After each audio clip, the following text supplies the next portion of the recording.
ہاں یہ تو آپ ہاں ہمیں نہیں، میں ابو بکر عمر رضی اللہ تعالیٰ عنہ کی بات کرتا ہوں نا. جس طرح آپ کبھی کبھی کہہ لیتے ہو کہ اس کا ایمان ثابت کیا کرو یا اس کا ایمان ثابت کرو، تو پھر تو بات بڑی ہو جاتی ہے. اگر آپ نے یہ بات جو ابھی کہی ہے کہ آپ ابو بکر و عمر یا اس کافر نہیں تھے، میں آپ کچھ لیے تیار ہوں. دیکھیں وہ الگ بات ہے، ابو بکر عمر کی بات الگ ہے، آپ لوگوں کی بات الگ ہے. جنہوں نے رسول پاک صلی اللہ علیہ وسلم کے زبان اقدس سے دیکھا، دیکھیں جنہوں نے پیغمبر صلی اللہ علیہ وسلم کے معجزات دیکھے، جنہوں نے پیغمبر صلی اللہ علیہ وسلم کی زبان اقدس سے اتمام حجت دیکھا، اپنی کانوں سے بار بار سنا، اس کے باوجود انہوں نے ان کے وصایا کو زیر پا کیا ہے، یا ان کے حیات طیبہ میں ان کی طاعت نہیں کی، ان کی بے حرمتی کی ہے. تو یہ اور قرآن نازل ہوا اس مسئلے پر، قرآن نے حکم دیا. پھر ہم اس معاملے میں ہم کیا کریں؟ قرآن کی مخالفت کریں؟ اس لیے کچھ لوگ ناراض ہو جاتے ہیں. شریعت کی مخالفت کریں تو اس لیے کچھ لوگ ناراض ہو جاتے ہیں. اب بات اس پر آ گئی. آپ لوگ بھی یہ آپ خصوصاً آپ، کیونکہ میں نے صرف آپ ہی سے سنا ہے، کسی سے شیعہ سے یا کسی پر بھی یہ نہیں سنا کہ اتنے مدلل، اور آپ ہماری کتابوں سے کئی باتیں کر لیتے اور ثابت کر لیتے ہو. لیکن ایک بات یہ بھی آپ کو ذہن میں رکھنا چاہیے کہ جس بھی کتاب سے آپ ہماری حضرت عمر رضی اللہ تعالیٰ عنہ یا صحابہ کے بارے میں یا قرآن کے بارے میں جو آپ کبھی کبھی وہ دلیل ہمیں دکھائیں، اس کے باوجود ہم قرآن کو بھی مکمل مانتے ہیں. اس لیے ہو سکتا ہے وہ جو احادیث ہے ادھر ادھر کی، وہ جس طرح آپ سمجھتے ہیں ہم بھی اسی طرح سمجھتے ہیں. تو قرآن کو بھی ہم مکمل اور حق سے وہ دلائل ہونے کے باوجود جو آپ قرآن کو اگر آپ حق سمجھتے ہیں تو وضو میں کیوں پیر دھوتے ہیں؟ کیوں پیروں کی مسح نہیں کرتے؟ متعہ کی جواز کی کیوں فتویٰ نہیں دیتے؟ ٹھیک ہے نا. اگر قرآن کو مانتے ہیں تو سورہ تحریم میں آ جائیں. جس کو قرآن نے سورہ تحریم میں اس کی مذمت کی، آؤ قرآن کی تصدیق کرو. جس کو قرآن مجید نے سورہ تحریم میں واضح الفاظ میں ان کا پیغمبر صلی اللہ علیہ وسلم سے دشمنی قرار دے دیا ہے، واضح الفاظ میں، قلب ان کا ٹیڑھا، تصدیق کرو. بولو اس کا قلب ٹیڑھا ہے، اس کا دل ٹیڑھا ہے. آج ہے کوئی عالم، میں چیلنج دیتا ہوں، آج جماعت عمریہ کے علماء آج قرآن کی آیات کی تصدیق کریں. قرآن واضح الفاظ میں فرماتا ہے فَمَسْتَمْتَعْتُمْ بِهِ مِنْهُنَّ فَآتُوهُنَّ أُجُورَهُنَّ فَرِيضَةً. متعہ جائز ہے، متعہ جائز ہے، قرآن کی آیت ہے. آ جائے جماعت عمریہ کے کوئی عالم قرآن کی تصدیق کرے. کہتے ہیں ہم قرآن کو مانتے ہیں. کہاں قرآن کو مانتے ہیں؟ جہاں تعصب کی بات آتی ہے وہ قرآن کو نہیں مانتے. آ جاؤ قرآن مجید میں سورہ تحریم میں کیا فرمایا؟ جن کو قرآن مجید نے سورہ تحریم میں بتا دیا کہ ان کا دل ٹیڑھا ہے، آ جائے. کوئی تصدیق کرتا ہے؟ کوئی؟ میں چیلنج دیتا ہوں آپ کے علماء کو. آپ کے علماء کی تعداد لاکھوں کی تعداد میں، ملینز کی تعداد میں ہے کوئی مرد آپ میں کہ قرآن کی تصدیق کرے، اقرار کرتے ہیں کہ جن کو قرآن نے کہا کہ ان کا دل ٹیڑھا ہے، نام لے کے کہہ دے کہ ان کا دل ٹیڑھا ہے؟ نہیں کہیں گے، قرآن کی تصدیق نہیں کریں گے. ٹھیک ہے نا. جن کو کہتے ہیں ہم قرآن کو مانتے ہیں، سبحان اللہ. جہاں پہ سورہ حجرات میں آ جائیں، جن کا اللہ نے حکم دیا کہ ان کے اعمال حبط ہو گئے ہیں، واضح طور پہ اللہ نے کہہ دیا. کوئی کہہ دے نا لاکھوں کی تعداد میں تمہارے علماء، ان میں ایک مرد پیدا ہوتا ہے قرآن کی تصدیق کرے، کہہ دیں ہم تصدیق کرتے ہیں قرآن کی، آمنا باللہ، ہم قرآن پہ، اللہ پہ ایمان لائے، ہم نے کتاب پہ ایمان لائے، ہم تصدیق کرتے ہیں کہ ان کا عمل حبط ہو گیا. نہیں کرتے بھائی، نہیں کرتے. قرآن یہ بات ہے ایک لقلقہ لسان ہے کہ ہم قرآن کو مانتے ہیں. نہیں، یہ آپ نے ابھی کی، ہم کیوں نہیں مانتے ہیں. لیکن یہ تو قرآن میں بھی ہے، جس طرح یہ 4 مذاہب ہے، قرآن سے قرو سے ثلاثۃ قرو سے ہم اپنا مطلب حناف اپنا مطلب لیتے ہیں، حنابلہ اپنا مطلب لیتے ہیں. اس طرح تو ہمارے میں بھی ہے. یہ متع کی بات ہو گئی، یا پھر فَمَسْتَمْتَعْتُمْ بِهِ مِنْهُنَّ، یہ فَمَسْتَمْتَعْتُمْ بِهِ مِنْهُنَّ، یہ تو بہت واضح ہے. اس سے کیا مطلب لیتے ہو؟ اور ٹاپک ہے، میرے اس پر تیاری نہیں ہے. میری اس پر ہے کہ آپ جس بھی کتاب سے ہماری جس بھی کتاب سے کوئی بھی دلیل آپ ہمارے لیے لائے، اس کے باوجود اسی کتاب کا مصنف کتاب میں فضائل حضرت عمر رضی اللہ تعالیٰ عنہ، فضائل ابو بکر صدیق رضی اللہ تعالیٰ عنہ وہ بھی لاتے ہیں. یہ بھی آپ کے ذہن میں ہونا چاہیے. یہ بھی یہ ایک نمبر ایک. اور دوسری یہ جو آپ نے جو میں نے آپ کی کتاب بتا دی کمال الدین محسن، یہاں پر ہے کہ حضرت علی رضی اللہ تعالی عنہ حضرت عمر رضی اللہ تعالیٰ عنہ کو مشورے دیا کرتے، ان کے مشیر تھے. وہ جنگ قادسیہ کے لیے حضرت عمر رضی اللہ تعالیٰ کے حضرت علی رضی اللہ تعالیٰ عنہ حضرت عمر رضی اللہ تعالیٰ عنہ کے مشیر تھے، مشورے تھے، اور انہی کے مشوروں پر عمل کر کے وہ قادسیہ میں جب حضرت عمر رضی اللہ تعالیٰ عنہ خود نکلنے کے لیے تیار ہوئے تھے کہ میں خود جانے کے لیے تیار ہوں اور جا رہا ہوں، حضرت علی رضی اللہ تعالیٰ عنہ کے مشورے پر انہوں نے پھر سٹیپ ڈاؤن کیا تھا، وہ نہیں گئے تھے. یا آپ دیکھ سکتے ہیں آپ اگر ٹھیک ہے بھائی، اس کا اگر آپ میرے اسی چینل میں جائیں نا، اس میں وہاں پہ میرا ایک خطبہ ہے اسی چینل میں، وہاں پہ آپ کو نظر آئے گا واضح طور پر اسی چینل میں.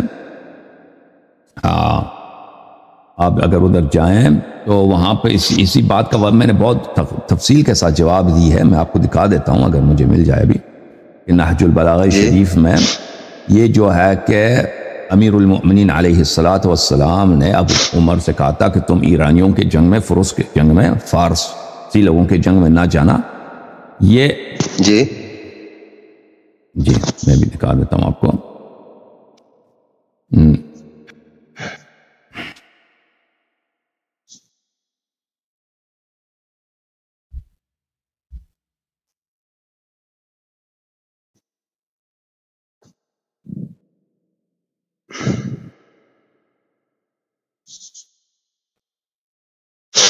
اس کی وہ مشورہ یہ تھا، اس میں اس عمر کی کوئی فضیلت نہیں ہے. وہ امیر المؤمنین علیہ السلام نے عمر سے کہا تھا کہ تم وہاں جا کر بھاگ جاؤ گے، اور جب تم فوج کا لیڈر جب بھاگ جائے گا وہ ایرانیوں کو دیکھ کر، تو پھر ایرانیوں کو روکنے والا کوئی نہیں ہوگا، پورا فوج متفرق ہو جائے گا، اور پھر ایرانی لاکھوں کے تعداد میں آ جائیں گے، مدینہ تک آ جائیں گے. ان کا یہی ارادہ تھا ایرانیوں کا کہ وہ مدینہ تک آ جائیں گے اور مدینہ تک سب مسلمانوں کا قتل عام کریں گے. آپ ہنس رہے ہیں، اس میں وہ پورا اس میں جو نہج البلاغہ کا جو خطبہ ہے اس میں وہی الفاظ ہے. میں نے بہت ہنس اس لیے رہا ہوں کہ آپ نے یہ حضرت عمر رضی اللہ تعالیٰ عنہ کے بارے میں یہ کہاں سے نکال دیا؟ آپ ہی کی کتاب سے میں نے کہا کہ وہ بھاگ جائیں گے. وہ بھاگ جانے والی بات تو اس میں تھی، مشورہ دیا نا ہے، بالکل ہے، میں دکھا دیتا ہوں. مشورہ دیا تھا کیونکہ حضرت عمر رضی اللہ تعالیٰ عنہ نے میں جا ہوں، اور جب خلیفہ تو ساتھ والے چور بھی جائیں گے نا. تو حضرت علی رضی اللہ تعالیٰ عنہ نے یہ نصیحت کی تھی کہ آپ لشکر کو اس طرح سے زیادہ کریں گے، حالانکہ ہم نے کتنی لڑائیاں قلت کی وجہ سے بھی جیتی ہے. یہ مشورہ حضرت علی رضی اللہ تعالیٰ عنہ نے دیا تھا. میں آپ کو دکھا دیتا ہوں بھائی. چلے میں دوبارہ اس بات کو میں نہیں دہرانا چاہتا رہا تھا، لیکن آپ نے ذکر کیا تو میں اس کا جواب دے دیتا ہوں ایک مرتبہ، پھر کوئی بات نہیں ہے. جی اچھا محترم ناظرین، یہ کتاب ہے نہج البلاغہ، ملاحظہ فرمائیے نہج البلاغہ شریفہ میں، یہ مصر میں چھپی ہے، قاہرہ میں، سنہ 2004 میں. نہج البلاغہ میں وقد شاورہ عمر بن الخطاب فی الخروج الی غزو الروم، یہ یہاں پر ہے 134 والا جو ہے. انک متی تسر الی ھذا العدو بنفسک فتلقہم فتنکب، جب تم اس دشمن کی طرف جاؤ گے اور خود اس دشمن سے تیرا آمنا سامنا ہو گیا، فتلقہم، پر آپ کا ملاقات ہوگا دشمن سے، کیونکہ آپ مسلمانوں کے بادشاہ ہیں، خلیفہ ہیں، کمانڈر ان چیف ہیں. جب دو لشکروں کا ملاقات ہوگا، ان کا ملاقات فتنکب، یہاں پہ تنکب یہ غلط ہے، یہ تنکب ہے یہاں پہ، کیونکہ یہ مصر کا چھپا ہوا ہے، اس کو پتہ ہے کیونکہ تنکب کا کیا مطلب ہے. تنکب کو تنکب مجہول میں اس کا معنی ہی نہیں بنتا. فتنکب، آپ بھاگ جاؤ گے، آپ وہاں سے راستہ ٹیڑھا کر کے کہیں اور نکل جاؤ گے. لا تکن للمسلمین کانفۃ دون اقصا بلادہم، اور اس وقت مسلمانوں کے لیے کوئی پناہ گاہ نہیں ہوگا مگر دور دراز علاقے میں وہ جا کے پناہ لے لیں. لیس بعدک مرجع یرجعون الیہ، اور تیرے کیونکہ تو بادشاہ ہے، کمانڈر ہے، تو جب بھاگ جائے گا تو پھر اس فوج کو سنبھالنے والا کوئی نہیں ہوگا، فوج بھی ہر طرف وہ جو ہے وہ بھاگ جائیں گے۔ اچھا، یہ لفظ جو ہے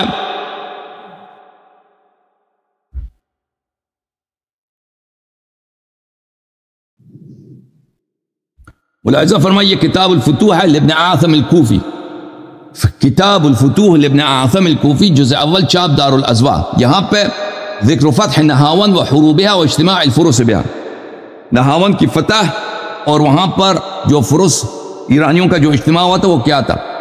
وہاں پہ یہاں پہ یہ روایت ہے کہ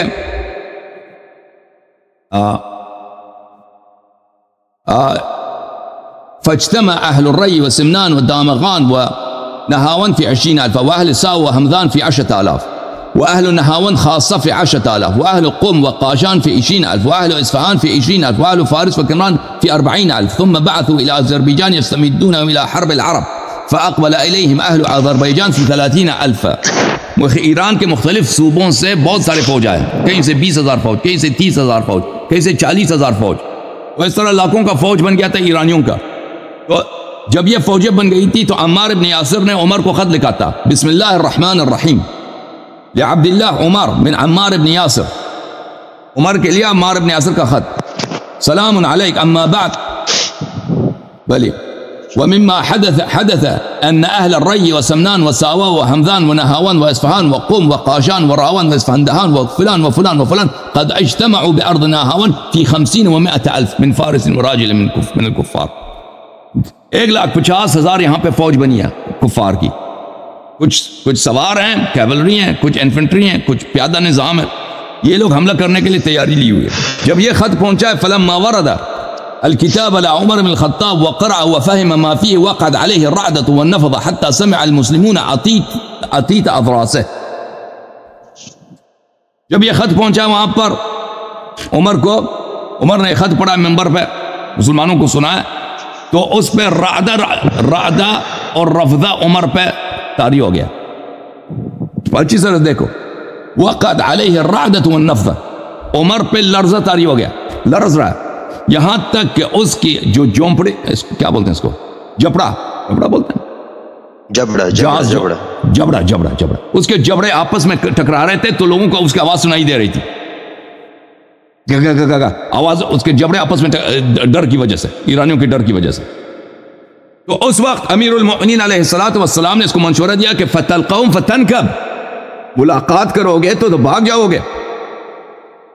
ملاحظہ فرمائی، نکبہ کس کو بولتے ہیں؟ قرآن مجید میں بھی مستعمل ہے، سورۃ المؤمنون آیت نمبر 74 میں، وَإِنَّ الَّذِينَ لَا يُؤْمِنُونَ بِالْآخِرَةِ عَنِ الصِّرَاطِ لَنَاكِبُونَ، جو لوگ آخرت میں ایمان نہیں رکھتے وہ صراط حق سے منحرف ہیں، صراط حق سے فراری ہیں۔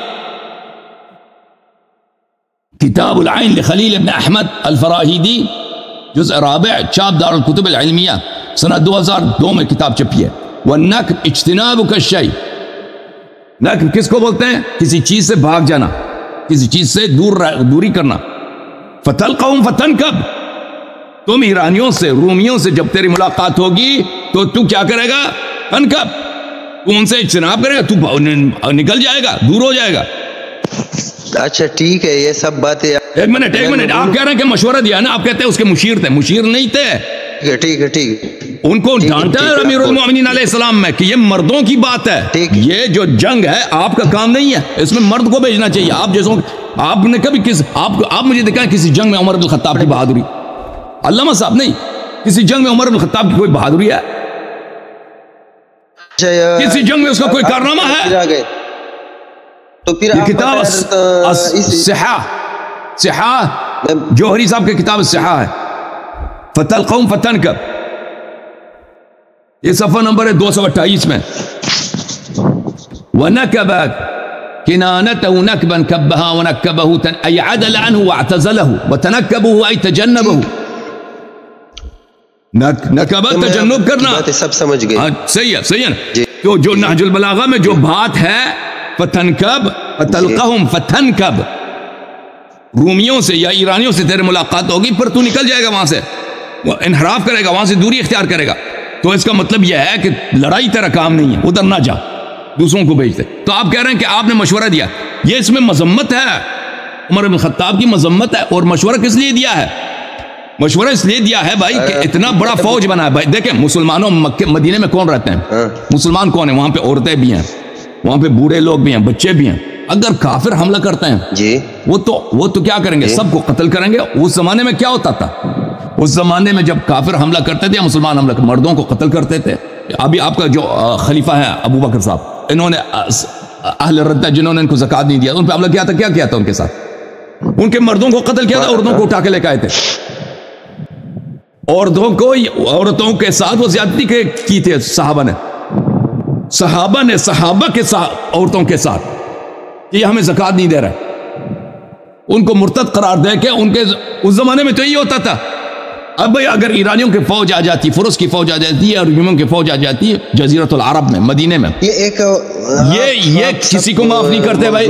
یہ اجازت ہے, یہ کسی کو معاف اکٹھی کر رہے ہیں, یہ کسی کو معاف نہیں کرتے. لیکن یہ سب یہ مردوں کو قتل کرتے. دیکھیں مدینہ آ کر یہ مردوں کو قتل کرتے, مسلمان عورتوں کو یہ کنیز بنا کے ایران لے کے چلے جاتے یا روم لے کے چلے جاتے. سب عرب عورتوں کو یہ اس طرح کرتے. تو امیر المؤمنین علیہ السلام نے جو مشورہ دیا ہے, پہلی بات ہے وہ اس لیے کہ یہ لازمی ہے, کیونکہ عمر اگر جنگ میں چلا جاتا, ایسا شکست ہو جاتا اس سے مسلمانوں کو کہ پھر وہ مدینہ تک پورے مسلمانوں کا صفایا ہو جاتا. پہلی بات ہے امیر المؤمنین علیہ السلام نے عمر کی محبت میں عمر کو مشورہ نہیں دیا, اسلام اور مسلمانوں کو بچانے کے لیے مشورہ دیا. اوکے